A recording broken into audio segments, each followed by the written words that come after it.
দেখো রাত 10টা বাজে, এখন দেখো ফুচকা খাচ্ছে সবাই মিলে, আমরা সব পরিবারে মিলে খাচ্ছি।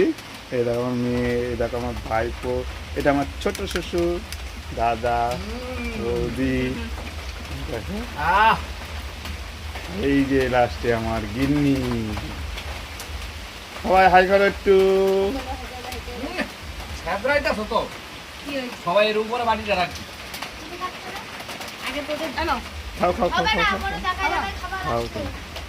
একজন না দিলে তো হবে না না। ফার্স্ট না সেকেন্ড? সেকেন্ড দিতেছ তো, সবাই একটা করে দাও। সেকেন্ড দেবা কে তুমি? সবার একটা করে হয়ে গেছে। তুমি খাও, সুজিত্রে দাও। খাও না, আমি পরে খাচ্ছি। পরে কি ওইটা দিয়ে রাখ। সবাই সমান দিবা। এই তোর পাতা ছড়া। দাঁড়াও বাবা, সবাইকে সমান দিবা। তুমি খানো।